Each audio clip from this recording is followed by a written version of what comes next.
네, 실시간 재난안전정보방송 재난안전 119 안전토크 시간입니다. 오늘은 소방청 박현 구조과장 나오셨습니다. 어서 오십시오. 안녕하세요. 오늘 날씨가 매우 춥네요. 많이 춥죠. 네. 오늘도 뭐 산불 소식 있었는데 이럴 때도 고생 많으시고요. 그럴 것 같습니다. 현장에서도 아마 상당히 고생을 많이 인명피해가 하고 없어서 다행입니다. 맞습니다. 네. 아무래도 소방활동의 가장 중요한 임무가 인명구조 아니겠습니까? 맞습니다. 그래서 구조과장이신데 네. 이 구조과 어떤 일을 하시는 곳이죠? 네. 우리 과 이름이 구조과다 보니까요.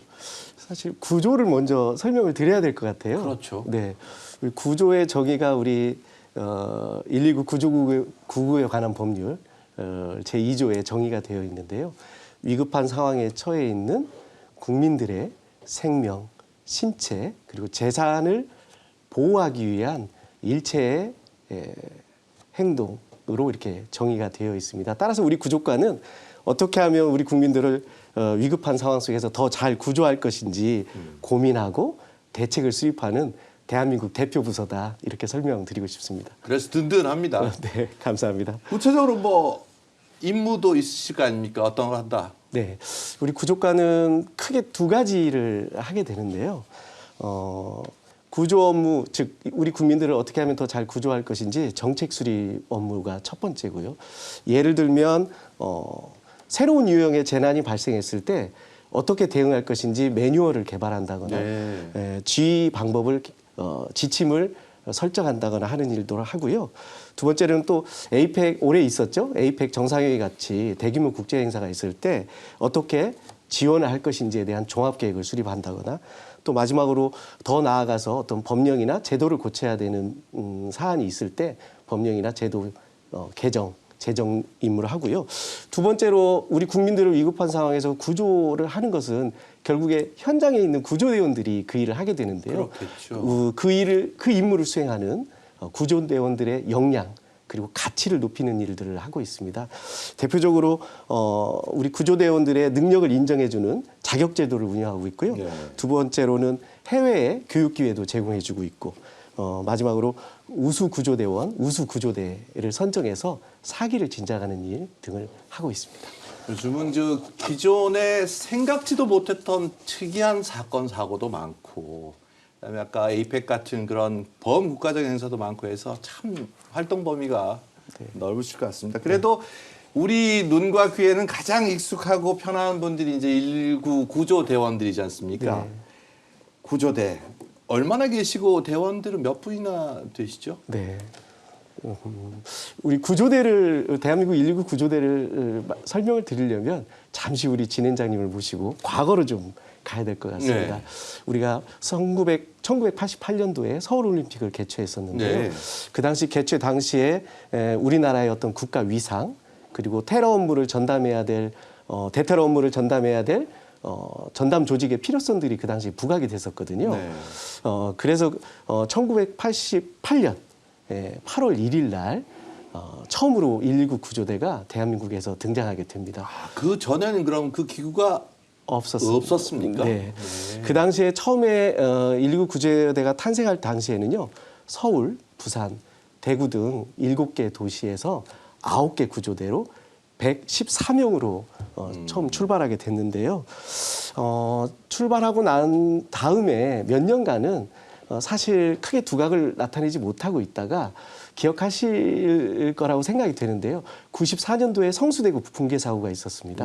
그 이듬해에는 또 삼풍백화점 붕괴 사고가 있었는데요. 이 두 개의 큰 대형 재난이 터지면서 재난 현장에서 인명구조 활동을 하는 우리 119 구조대원들이 언론에 부각을 받으면서 인지도가 올라갔고요.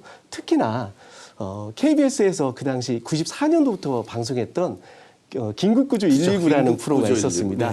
이 프로가 국민들로부터 크게 히트하면서 119 구조대가 국민들에게 긍정의 아이콘으로 이렇게 자리매김하게 되었습니다. 그렇게 시작된 구조대가 지금 그러면 아주 종류나 분야, 조직 다양해졌겠네요. 맞습니다. 현재 구조대는 전국에 300개가 있고요. 인원도 많이 성장을 해서 5,800명이 지금 현재 근무를 하고 있습니다. 예. 구조대의 종류도 좀 언급해 주셨는데요. 구조대 종류도 좀 다양해졌습니다. 우리가 소방서에서 국민들의 일상과 가장 가까이서 마주하게 되는 게 일반 구조대가 있고요. 네. 두 번째로는 화학 재난이나 또 순환 재난, 그리고 또 그 특별한 장소에서 활동하게 되는 특별 구조대가 있고요. 도봉산에서 이렇게 맞습니다. 예. 네네. 그 다음에 소방서 단위에서 대응하기가 힘든 대형 재난이 발생했을 때에는 보다 강력한 장비와 보다 특수한 임무를 능력을 가진 대원들이 투입되게 되는데요. 이때 투입되게 되는 직할구조대도 있고요. 우리나라 법령에 테러방지법이 있습니다. 테러방지법에 따라 대테러 업무를 수행하게 되는 테러 대응 구조대도 있습니다. 이렇게 4개의 구조대가 현재 활동하고 있습니다. 그럼 이왕 뭐 말씀하신 김에 뭐 깨알 홍보도 좀 해주시죠. 뭐 실적. 아, 예. 네. 빠질 수 없는 네. 자랑거리인데요. 우리 소방은 1년에 전체 출동 건수가 약 450만 건 정도 출동하고 있습니다. 이 중에서 뭐 하루 10,000건이 넘네요. 네, 그 중에서 우리 119 구조대가 활동하는 건은 120만 건 정도 출동하고 있어서 전체 소방 출동량의 약 26% 정도 차지하고 있고요. 해마다 구조하는 구조 인원은 11만 명에 달하고 있습니다. 숫자가 좀 커서 11만 명. 네, 그 체감하시기가 조금 예. 어려울 수 있으실 것 같은데요. 이걸 좀 하루 일과로 좀 표현을 하면 하루에 3,300건 정도 출동하고 있고요. 1분에 한 3건 정도. 그리고 매 5분마다 소중한 우리 국민의 생명 한 분을 구조하고 있다고 보시면 되겠습니다. 구조대원들이 매 5분마다 한 분의 고귀한 생명을 구한다. 네. 정말 대단합니다. 구조과 그러면 이제 현안이 있을 건데요. 네. 아무래도 총괄하시는 지휘부서일 테니까 현안 어떤 게 있습니까? 지금 올해 우리 구조과의 과제이면서도 또 목표인데요. 국민들과 우리 119와의 물리적 거리를 어떻게 하면 더 좁혀볼까를 지금 가장 많이 고민하고 있습니다. 119와 국민들과의 거리가 좁혀진다는 것은 골든타임하고도 매우 직결되어 있는데요. 이 국민과 119의 거리를 좁히려면 119 구조대와의 거리를 좁히려면 사실 119 구조대를 더 많이 늘리면 해결할 수 있는 과제인데 현실적으로 그렇게 하기에는 좀 어려운 부분이 있어서 지금 현재 화재 진압 업무를 주로 하고 있는 119 안전센터가 네. 구조 기능을 좀 수행할 수 있도록 구조 기능을 보강해서 국민들과 119 간의 거리를 좁히는 일을 좀 역점적으로 추진을 하고 있습니다. 전문 인력도 뭐 많이 파견되셔야 될 것 같고요. 네. 저희가 이제 도시에 주로 살다 보면 119와의 거리는 정말 가까워요. 네. 근데 이제 좀 외곽, 네. 시골, 오지 이런 곳은 좀 아무래도 말씀하신 골든타임이 좀 아쉬울 때가 있을 것 같습니다. 아, 네. 매우 좋은 말씀이십니다. 그래서 좀 이 부분에서 제가 우리 구조과의 정책 중에 좀 설명드리고 싶은 키워드가 있는데요. 네. 바로 펌프차 구조대입니다. 차. 네. 조금 전에 제가 우리 대한민국에서 활동하고 있는 구조대가 300개소가 있다고 네. 말씀드렸는데요. 우리 작은 소방서죠. 우리 이렇게 시내에 돌아다니다 보면 119 안전센터라고 작은 소방서들이 눈에 네, 보입니다. 구조대는 전국에 300개가 포진되어 있지만 화재 진압 업무를 하고 있는 119 안전센터는 전국에 1,144개소가 있습니다. 따라서 119 안전센터가 구조 기능을 수행한다면 국민들과의 접근성이 훨씬 유리해지거든요. 네. 이 부분에 좀 착안을 해서 1921년도부터 우리 소방청이 역점적으로 추진한 사업이 바로 펌프차 구조대 사업입니다. 처음에는 109개 안전센터를 좀 지정을 해서 구조 업무를 수행하도록 처음에 시작을 했는데요. 그 중간에 지금 5년이 지난 지금까지 이 사업에 많은 역량들을 투입해가지고 구조 장비도 좀 확보를 하고 예. 대원들의 교육도 좀 늘리면서 현재는 203개 대로 좀 늘었습니다. 좀 곁들여서 활동 실적도 좀 말씀드리고 싶은데요. 2025년 한 해 동안 우리 펌프차 구조대가 3만 8천 건을 출동해서요.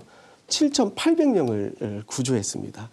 특별히 좀 돋보이는 실적을 좀 말씀드리고 싶은데 펌프차 구조대가 출동하면서 119 구조대도 같이 출동하는 체제거든요. 펌프차가 먼저 갑니까? 예, 네.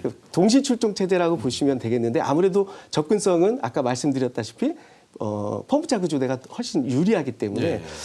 펌프차 구조대가 현장에 도착을 해서 119 구조대가 오기 전에 자체적으로 처리하는 처리율을 저희가 관리하고 있는데요.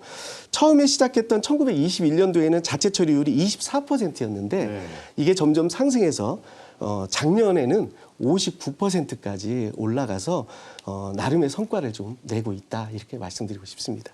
2021년. 네. 그 펌프차라고 하시는 개념이 정확히 안 들어오는데 네. 소형 소방차라고 봐야 되는 건가요? 네, 우리 일반 국민분들께서 흔히 표현하는 물자동차, 불자동차를 예. 이해하시면 되겠는데요. 화재 진압 업무를 하는 차량이기 때문에 주로 일정한 수량과 펌프 기능이 이렇게 합체된 불자동차라고 이해하시면 될 텐데 그 차량 적재 공간 내에 구조 활동을 할 수 있는 16종의 장비들을 탑재를 해서 구조 임무를 수행할 수 있게 하는 것이 펌프차 구조대입니다. 뭐 병원으로 치면 앰뷸런스 같은 그런 이미지라고 보면 그렇게 될까요? 이해하셔도 될 것 같고요. 그래서 이게 나름의 성과가 좀 있어서 2026년도에는 좀 더 확대를 하려고 좀 역점적으로 추진하고 있는데 지금 아무래도 우리 소방기관의 설치는 인구 밀집도하고 좀 관련이 있기 때문에 대도시보다는 조금 도지역이 출동거리가 좀 길게 됩니다. 그래서 좀 도지역 중심으로 아무래도 아까 말씀드렸다시피 골든타임을 줄이는 게 펌프차 구조대의 목표이기 때문에 도지역에 지금 아직 펌프차 구조대가 설치되어 있지 않은 22개 소방서에 펌프차 구조대를 설치해서 올해 안에 펌프차 구조대를 100% 소방서에 설치하는 게 목표입니다. 이제 우리 위상이 높아지다 보니까 뭐 K-팝, 뭐 한류, K-드라마, 뭐 K-방산, K-소방도 굉장히 그 해외에서 주목을 받고 있습니다. 네. 특히나 최근에 그 튀르키예 지진 같은 경우는 다 기억이 나고요. 저 역시도 예전에 IT 지진 때 가보니까 우리 소방대원이 거기 가셔가지고 활동하신 모습을 본 적이 있습니다. 국제구조대 네. 언제 생겼고 어떤 활동을 하시는지 좀 소개 좀 해주시죠. 네, 우리 진행자님께서 우리 소방에 K자를 붙여주시니까 더 좀 자부심이 느껴지는 네. 것 같습니다. 우리 국제구조대는 1997년에 캄보디아 여객기 추락 사고에 인도적 지원을 하기 위해서 처음 출범을 했고요. 97년. 네, 올해로 지금 39년째 운영하고 있습니다. 가장 첫 번째 목표는 역시 재외국민 29년. 네. 예. 재외국민 보호고요. 두 번째로는 좀 인도적 차원에서 재난이 발생한 그 국가의 국민들을 구조하는 임무를 수행하고 있습니다. 현재는 국제구조대 구성을 운영, 그다음에 또 물류, 탐색, 구조, 의료 이렇게 5개 팀으로 해서 150명 규모로 현재 구성되어 있습니다. 네. 출동 체계는 외교부, 국방부 그리고 코이카 등과 협력해서 출동 명령이 떨어지면 24시간 이내에 출동할 수 있도록 항상 대기 상태를 유지하고 있습니다. 지난 2023년 트루키예 지진 때 그리고 또 캐나다 산불 등 현장에 출동을 해서요. 현재까지 17개국에 19회에 출동을 했고요. 생존자는 9명 그리고 또 희생자 560명을 수습하는 실적을 내고 있습니다. 특별히 지난 2023년에 진행자님께서도 언급해 주셨던 그 진도 7.8의 트루키예 지진 때 우리 대원 63명과 구조견 4마리가 현장에 출동을 해서요. 8명의 생존자를 구조한 것이 우리 국제구조대의 가장 큰 실적이라고 말할 수 있겠습니다. 그때 그 모습은 정말 참 감동적이었다 그럴까요? 눈물도 나고 그랬는데 구조견이 살아있는 사람을 찾아내는 거 정말 대단했습니다. 어떤 활동을 하고 뭐 어떤 교육을 받는지 참 궁금해요. 네. 예. 우리 진행자님께서 구조견을 기억해 주셔서 너무 감사하고요. 뭐 구조대원들은 이렇게 표현하더라고요. 네 발의 구조대원이다 이렇게 네. 표현도 하고 있더라고요. 지금 그 당시에 투르키의 지진 때 토베기, 그 다음에 티나, 토리 등 이렇게 네 마리의 개가 출동을 했었는데요. 네. 특히 그 중에서도 가장 활동이 두드러졌던 게 구조견들 사이에서 맏형격인 토베기가 있습니다. 반장견이구나. 그렇게 보시면 되겠습니다. 예, 이 토베기가 오른쪽 발바닥을 그 낡은 물체에 찔리면서 부상을 입고 붕대를 감고, 맞아, 붕대 감고, 네. 현장에서 구조 활동하는 장면이 언론에 보이면서 상당히 부상 투혼이다. 네. 이렇게 두각을 좀 나타낸 적이 있고요. 그렇게 해서 현장에서 8명의 생존자를 구조하는데 결정적 기여를 했습니다.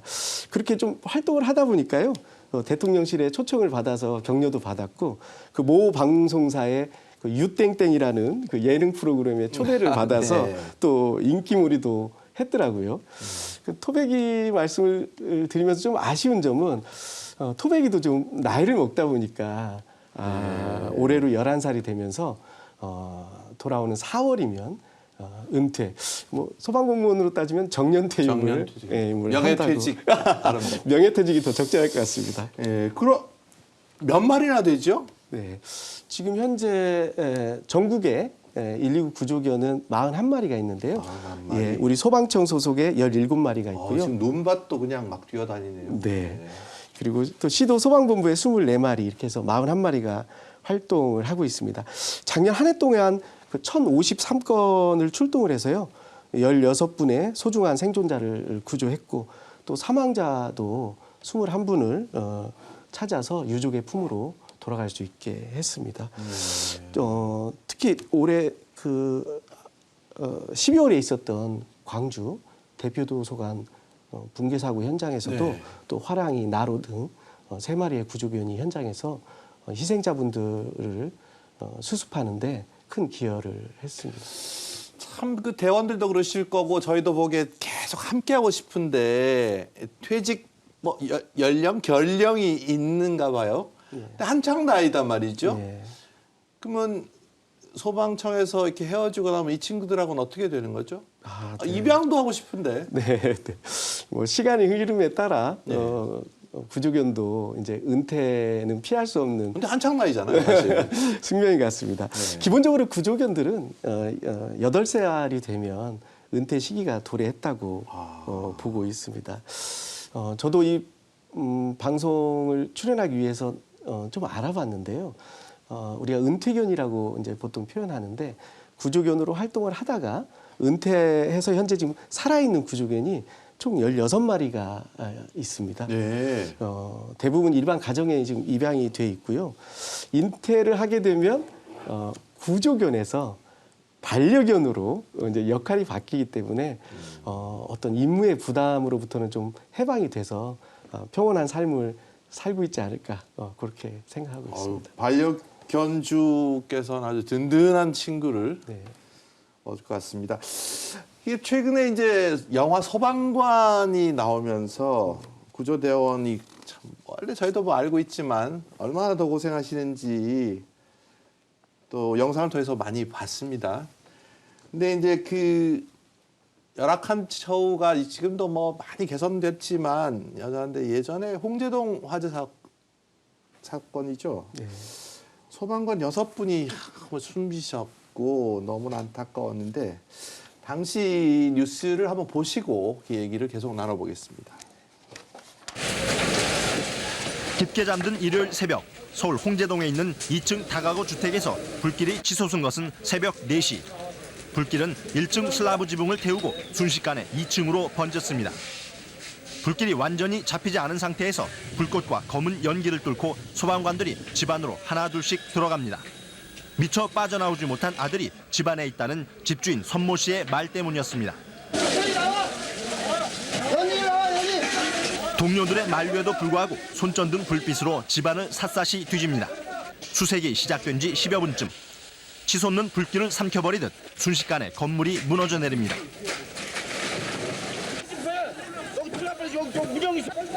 건물 더미에 소방관 9명이 매몰되고 말았습니다. 소방장 등 6명은 매몰되거나 질식해 숨졌고 3명은 중태입니다. 그러나 소방관들이 목숨을 걸고 구하려던 최 씨는 불이 난 직후 곧바로 집을 빠져나간 것으로 확인됐습니다. KBS 뉴스 이영섭입니다. 25년 지난 일인데 참으로 안타까웠습니다. 저도 기억이 나고요. 과장님 저 당시 사고와 관련해서 어떻게 기억하신? 네, 사실 홍제동 사고 이름만 들어도 좀 숙연해지는데요. 사실 아이러니하게도 홍제동 사고를 떠올리면 저는 신혼여행이 생각이 납니다. 신혼여행. 이게 3월 4일 날 예. 2001년 3월 4일 날 발생한 주말이었던 것 같아요. 사고인데요. 저는 그때 당시에 신혼여행을 가 아하, 있었습니다. 예. 그래서 신혼여행지에서 이 소식을 접했는데요. 당시에 또 재임 중이셨고. 네, 예. 그렇습니다.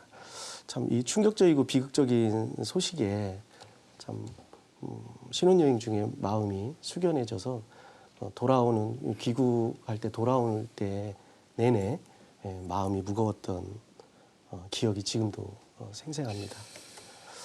그 당시 그 옷 뭐 특수복이라고 저희가 알고 있었는데 예. 방화복이 아니고 방수복이었다는 그런 참 어처구니 없는 사실을 알게 됐는데요. 지금은 아니겠죠? 네. 사실 그 우리 홍제동 사고가 우리 소방에 많은 변화를 좀 가져오게 된 계기가 됐습니다. 방금 방수복도 말씀해 주시고 했는데요. 당시에 그 홍제동 사고를 계기로 우리 소방 공무원들의 근무 여건, 처우 등의 열악함이 좀 여실히 드러났던 네. 안타까운 일이었습니다. 이를 계기로 방금 말씀하셨던 방수복 문제가 사라지고 또 재난 현장에서 활동하는 소방 공무원들에게 제일 중요한 게 호흡입니다. 호흡. 이 호흡을 보조해주는 공기호흡기가 개인 지급이 안 되는 문제도 네. 이 일을 통해서 좀 해소가 됐습니다. 특히나 또 소방 공무원들 근무 체계도 개선이 좀 됐는데요. 네. 당시에는 격일제 근무 체계를 운영하고 있다가 이 일을 계기로 3교대 근무 체계로 전환되는 시발점이 됐습니다. 제복 또한 당시에는 화재 진압대원들이 청록색 옷을 입고 있었는데 시인성 향상을 위해서 그 오렌지색으로 좀 통일하게 되었고요. 부족한 인력을 좀 보완하기 위해서 그 의무소방원제도, 우리 의무경찰과 예. 유사한 의무소방원제도도 도입됐습니다. 좀 특이한 것은 그 당시 홍제동에 출동하면서 불법 주정차 문제로 현장 진입이 어렵다는 것도 또 이슈화가 됐었거든요. 이 문제를 해결하기 위해서 홍제동 사고 이후에 소방공무원에게도 주차 단속권을 주는 또 계기가 되었습니다. 따라서 현재는 당시에 제기되었던 대부분의 문제는 좀 해소가 되었고요. 특히나 제가 좀 강조드리고 싶은 말씀은 이 일을 계기로 국민들에게는요. 국민의 안전도 소중하지만 소방공무원의 안전도 소중하다라는 그렇죠. 인식을 주게 되는 계기가 되었고요. 따라서 그 뒤에 전국 모든 소방관사가 공통으로 운영하게 되는 표준 작전 절차도 마련이 되게 되고요. 그 지휘 체계도 획기적으로 개선하게 되는 계기가 되었습니다. 소방관들의 건강과 안전과 뭐 근무 환경 당연히 이것이 좋아야지 우리 피구조자들도 편하게 뭐 생명을 지킬 수 있을 것 같습니다. 현장에 가보면 저희도 기자 취재할 때 가서 이렇게 자주 뵙고 고생하시는 걸 느끼는데 제일 먼저 이렇게 투입되시는 게 아무래도 인명을 제일 중시하실 테니까 인명 구조 대원들이 먼저 들어가겠죠. 뭐 어떤 매뉴얼이 있습니까? 오늘 우리 진회장님께서 저한테 물으시는 질문 중에 가장 난해하고 가장 어려운 질문인 것 같습니다. 화재 진압 현장을 가게 되면 인명 구조가 먼저냐, 화재 진압이 먼저냐를 참 고민 맞습니다. 되겠네요. 저는 개인적으로 이거는 그 신의 영역에 이 판단은 신의 영역이라고 저는 생각합니다. 재난 현장이라는 게 사실 시간 단위로 재난 환경이 급격히 변화하고 있고 또 재난 현장이 정형화되어 있지 않고 다양한 재난 현장이 있기 때문에 그러한 현장에 도착을 해서 인명 구조를 먼저 할 것인지 화재 진압을 먼저 할 것인지는 판단하는 것은 오롯이 그건 지휘관의 몫이라고 저는 생각하고요. 다만 우리 표준 작전 절차에는 소방공무원 표준 작전 절차에는 임무 수행 우선순위가 좀 정해져는 있습니다. 네. 첫 번째가 대원의 안전. 인명을 구조하기 위해서는 대원이 그렇죠. 먼저 안전해야 되니까요. 그렇죠. 대원의 안전. 두 번째가 구조 대상자의 안전. 그리고 세 번째가 재산보호 순으로 되어 있기는 합니다. 다만 아까도 말씀드렸다시피 이 우선순위를 어떻게 적용할 것인지는 재난 현장에 있는 지휘관이 현장 상황을 종합적으로 판단해서 결정을 내리는 매우 어렵고 난해한 영역이라고 말할 수 있겠습니다.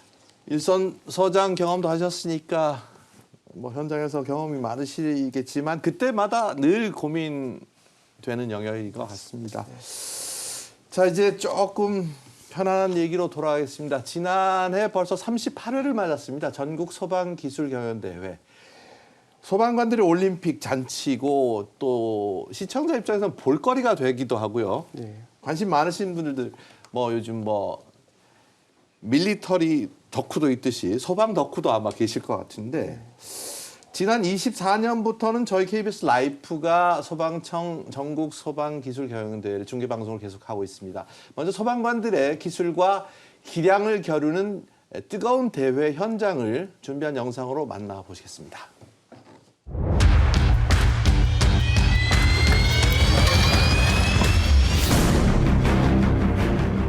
국민들이 위험한 상황에 빠져 있을 때 부름을 받으면 언제든지 달려갈 수 있는 경험하고 얻었던 것들을 실전에서 최대한 활용할 수 있는 기술적인 부분을 숙달화해서 현장에서 사용하는 거기 때문에 엄청난 도움이 됐다고 생각합니다. 대한민국 소방관 열심히 하고 있습니다. 믿어주세요. 퍼스트 인 라스트 아웃이라는 제일 먼저 비급한 상황에 들어가서 제일 마지막에 나오는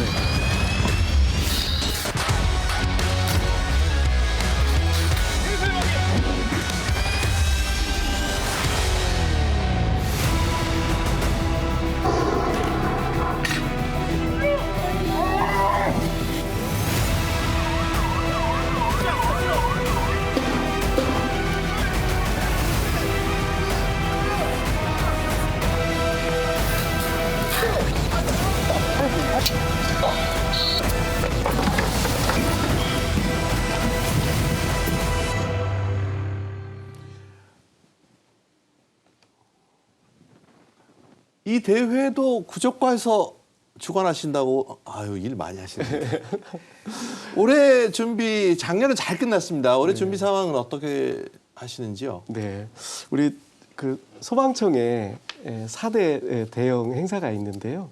첫 번째는 11월에 하는 소방의 날 행사가 있고요. 그다음에 3월에 하는 의용소방대회 날 행사도 네. 있고요. 그다음에 또 국제 소방안전 박람회가 있고 그다음에 지금 소개해드리려고 하는 전국 소방기술경연대 이렇게 4대 대형 행사가 있는데 다 구조과에서 하십니까? 아닙니다. 저는 오늘 요거. 저는 오늘 네 번째 말씀드린 예. 전국 소방기술경연대회를 좀 소개해드리려고 왔습니다. 네. 우리 소방기술경연대회는 1983년도에 서울시에서 소방왕 선발대회라는 이름으로 처음 시작하게 됐고요. 네, 네. 그리고 1989년부터는 현재의 소방기술경연대회라는 이름으로 변경해서 올해로 39회째를 이제 맞이하게 됐습니다. 해마다 5천 명 규모로 치러지는 우리 소방청의 대표 행사로서 화합의 장이다. 이렇게 제가 설명드릴 수 있습니다. 준비 상황을 좀 여쭈셨는데요. 네. 현재 준비 상황은 역시 일정, 그다음에 장소, 종목 요게 이제 가장 중요할 것 같은데 장소는 작년과 같이 공주시에 소재한 중앙소방학교에서 운영할 계획이고요. 개최할 계획이고요. 일정은 6월 둘째 주에 그다음 경기 종목은 정년과 동일하게 15개 종목으로 지금 현재 윤곽을 잡은 상태입니다. 이런 내용들을 좀 모아서 1월 중에 기본 계획을 수립해서 전국 소방관서에 알릴 계획입니다. 15개 종목이라면 진짜 소방관의 올림픽이 많네요. 네, 맞습니다. 이게 실전을 방불케 하는 대회다 보니까 훈련도 될 것이고 또 다른 기획 아이디어도 나올 것 같고 좋은 기회가 될 것 같습니다. 근데 무엇보다 이제 참석자들은 참가하시는 대원들은 우승하면 뭐 좋은 게 있으면 더 좋죠. 맞습니다. 네, 우승이나 최고 득점자에게 뭐 인센티브 있겠죠. 네, 준비했습니다. 네. 대회 참가는 전체적인 선수단 규모는 한 2,000명 정도 되거든요. 네. 그 중에서 6개 종목에 19명에게는 공무원들에게는 가장 바라는 것이겠죠. 특별 승진의 영예가 네. 주어지고요. 아쉽게도 좀 우승을 놓친 준우승자 47명에게는 특별 승급 기회를 부여해서 급여에서 좀 우대를 받을 수 있도록 좀 특전을 좀 드리고 있습니다. 이와는 별도로 또 표창도 이렇게 따라오게 되는데요. 각 종목의 우승자에게는 장관상, 또 준우승자에게는 소방청장상도 수여를 하고 있습니다. 각 종목별 점수를 그 결과를 점수화해서 순위를 집계해서요. 네. 소방기관에게도 표창을 수여하게 되는데 그 기관장도 자랑스럽게 맞습니다. 네, 생각하시겠죠? 맞습니다. 또 나름 관심도 많고요. 예. 그래서 최우수 소방기관에게는 대통령상을, 네. 그다음에 2위와 3위 소방기관에는 국무총리상을 이렇게 드리고 있습니다. 이 정도라면 아주 경쟁도 굉장히 치열할 것 같은데 이게 경기 운영도 잘 하셔야 될 것 같아요. 네, 그리고 네. 또 스포츠맨십이 있듯이 파이어맨십도 있어야 될 것 같기도 하고 네, 네. 운영을 어떻게 하십니까? 네, 맞습니다. 이게 우리 소방기술교연대회는 저는 이렇게 표현하고 싶어요. 축제와 경쟁이 공존하는 공간이다. 이렇게 네. 표현하고 싶은데 이게 금방도 말씀드렸다시피 인센티브가 있기 때문에 나름 경쟁도 좀 치열한 편입니다. 준비는 저는 3-2-1 원칙으로 하고 있다고 좀 3-2-1. 예, 그렇게 표현드리고 싶은데요. 공정한 경기 진행을 위해서 먼저 대회 3개월 전에 경기 요강을 공개를 합니다. 그리고 대회 2개월 전에는 각 지역별로 예선전을 치러서 소방청에 지역별 대표 선수 또는 선수팀을 제출하게 돼 있고요. 네. 대회 1개월 전에는 경기장을 저희가 공개를 합니다. 그래서 경기장에 개인 또는 팀이 와서 직접 현지에서 연습을 할 수 있도록 그리고 저희가 그걸 현지 적응 훈련이라고 하는데요. 네. 현지에서 직접 연습을 할 수 있도록 경기장을 공개해서 3-2-1 원칙을 적용하고 있는데요. 이렇게 하게 되는 취지는 결국에는 경쟁이 있기 때문에 공정하고 투명하게 하기 위해서 하고 있습니다. 대원들 간의 화합, 그다음에 역량 개발, 사기 진작 일석삼조를 좀 꿈꾸고 있습니다. 이런 올림픽 대회가 있으면 MVP 아주 관심이 갑니다. 가장 눈에 띄는 분이 최강 소방관일 건데 이 최강 소방관은 누가 됐을지 준비된 영상 하이라이트로 보시겠습니다.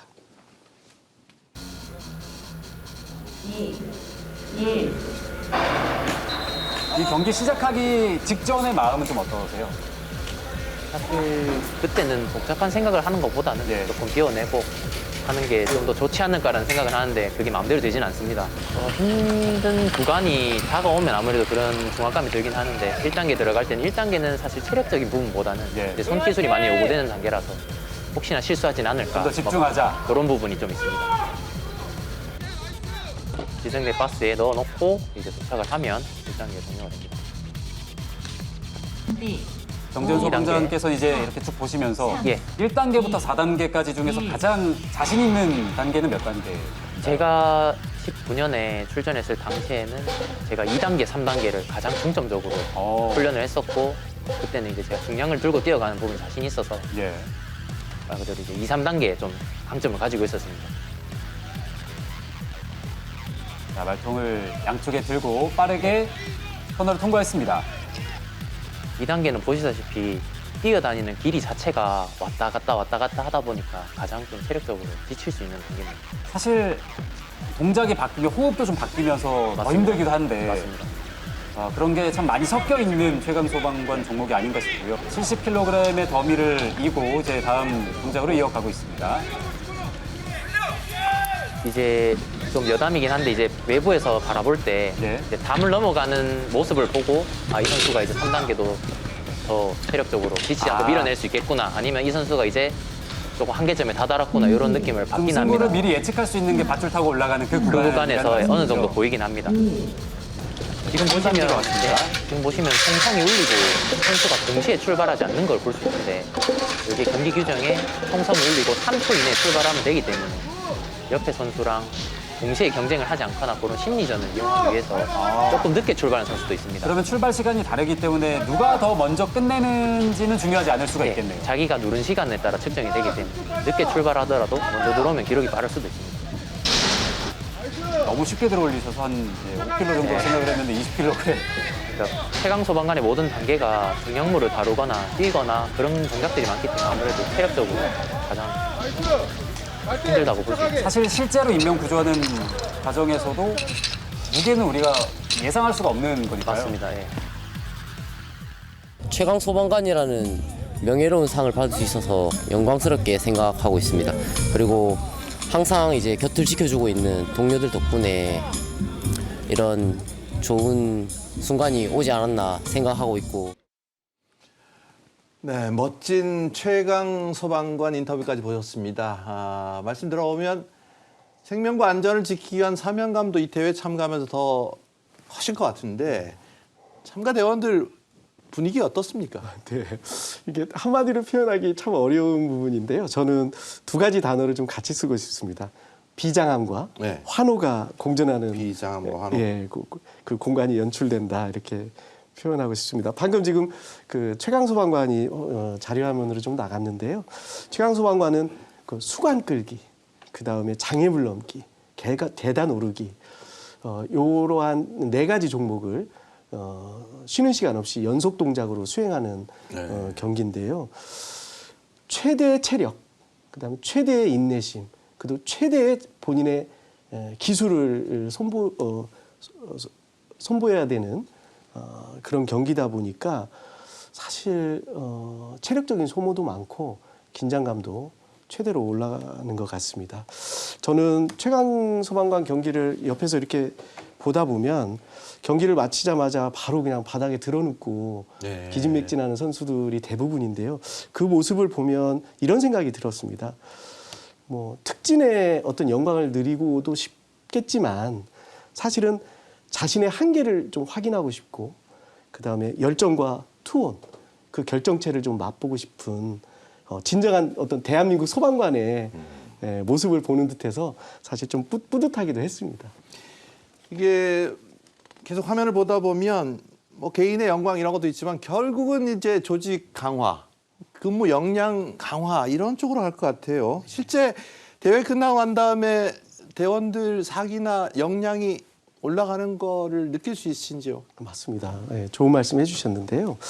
제가 아까 조금 전에 83년도에 이 기술 경연대회가 시초가 됐다고 말씀드렸는데, 그 당시 자료를 제가 좀 확인해 봤더니 처음에 이 기술 경연대회 시작할 때는 팔굽혀펴기, 물건 들고 달리기, 턱걸이 이런 종목들이 있더라고요. 네, 체력장 수준. 네. 그러다 보니까 아마 본래 그 당시에 이 대회의 취지는 약간 체력 증진에 초점이 좀 맞춰졌던 것 같습니다. 지금은 그때와는 좀 많이 다릅니다. 지금의 경기 종목은 재난 현장에서 일어날 수 있는 환경을 조성을 해놓고요. 이런 거죠? 네, 맞습니다. 예. 재난 현장에서 일어날 수 있는 환경을 조성하고, 그 환경에서 소방공무원들이 어떻게 임무를 수행할 것인지 그 임무 수행에 지금 초점이 맞춰서 경기를 운영하고 있습니다. 따라서 이 대회에 나가기 위해서 연습하고 또 단련하고 하는 것 자체가 교육이고 훈련이다. 그리고 본인의 직무 역량 향상에 바로 직결되는 거다. 이렇게 보시면 되겠습니다.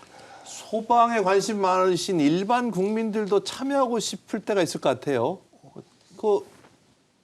기대할 만한 게 있습니까? 네, 올해 조금 야심차게 준비한 이벤트가 몇 가지 좀 있는데요. 네.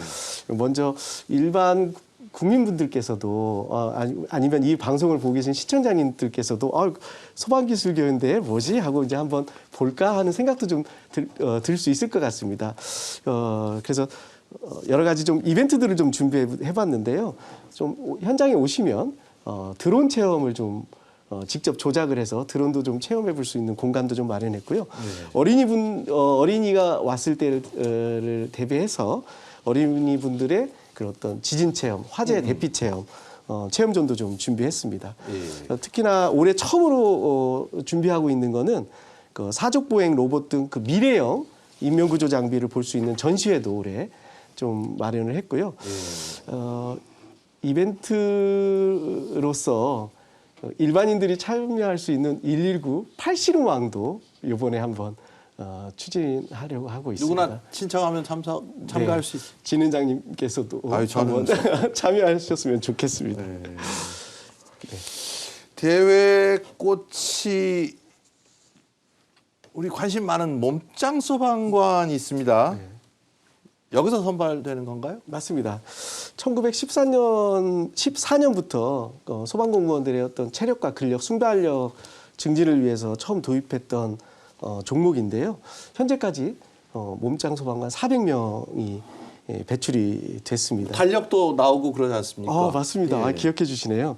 그 소방공무원의 어떤 강인하고 든든한 이미지를 국민들께 홍보하기 위해서 했던 매우 효자 종목입니다.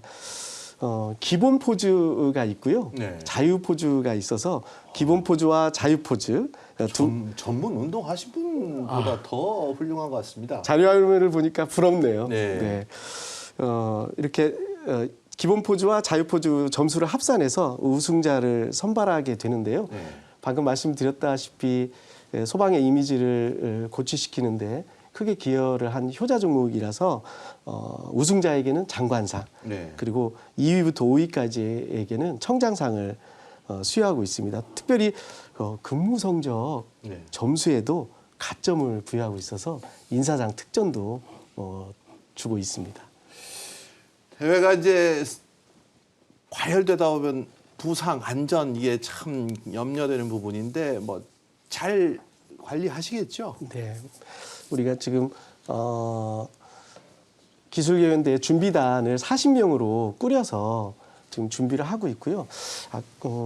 아까도 언급해 드렸다시피 안전사고가 제일 우려가 됩니다. 따라서 현장에 안전사고에 대비해서 구급차도 배치할 계획이고요. 저를 중심으로 해서 안전관리단도 좀 구성을 해서 24시간 관리 체제를 유지할 계획입니다. 혹시 모를 만일의 사고에 대비해서 구급차를 통해서 병원으로 직접 이송할 수 있는 이송 체계도 잘 갖춰놓고 운영을 할 계획입니다. 계속 대회가 발전하셔서 소방 이미지, 그다음에 소방 대원들의 노고도 널리 알려질 수 있으면 참 좋겠습니다. 방송 도중에 계속 아까 소방견 입양하고 싶은데 어떻게 하면 되느냐 문의가 들어오는데 간단히 좀 얘기를 해주시죠. 네네. 구조견 활동을 하고 이제 은퇴를 하게 되면 은퇴견이 있는데요. 은퇴견을 반려견으로 이렇게 맞이하고 싶은 분들이 좀 많이 있으신 것 같아요. 은퇴견을 반려견으로 맞이하고 싶은 국민분들께서는요. 중앙 119 구조본부 홈페이지에 들어가시면 소식 알림 배너창이 있습니다. 그 소식 알림 배너창을 클릭하시면 거기에 구조견 분양 공고가 올라와 있습니다. 그 분양 공고를 클릭하시면 분양 계획이 있는데요. 거기에 신청서 작성법이랄지 그 내용들이 거기에 들어 있습니다. 거기에 맞춰서 분양 신청을 하시면 신청을 받을 수가 있는데요. 여기서 제가 조금 유의사항 한 2가지 정도 말씀을 좀 드리고 싶습니다. 첫 번째는 분양 신청을 하시려는 분께서는 현지 실사 단계가 좀 있습니다. 따라서 사시는 분 주변의 환경 맞습니다. 그러니까 단순히 어떤 희망만 가지고는 안 되고요. 일정한 견사가 있어야 되고요. 그리고 또 이제 반려견이 됐기 때문에 운동할 수 있는 일정한 마당, 그리고 또 안전을 확보할 수 있는 펜스, 이러한 공간들에 대해는 어느 정도 좀 확보를 하셔야 되고요. 두 번째로는 가족들 분들이 이 반려견을 대하는 어떤 자세, 마음가짐 예. 이런 것도 좀 중요하다는 점 강조드리고요. 그렇겠네요. 한 가지 조금 좋은 소식을 좀 전해드리면 올해부터는 반려견으로 은퇴견을 좀 맞이하게 될 경우에 치료비를 150만 원까지 지원해 준다고 하니까 은퇴견 맞이하고 싶은 분들 많은 신청해 주시기 바랍니다. 네. 아우 경쟁이 너무 치열할 것 같아서요. 어쨌거나 국보급 반려견을 뭐 입양하려면 그만한 필요 충분 조건이 있어야 되지 않을까 싶습니다. 오늘 말씀 참 긴 시간 잘 해주셨는데 마지막으로 소방 고위 공무원으로서 국민들에게 당부하시고 싶은 말씀 네. 좀 짧게 한번 정리해 주시죠. 예.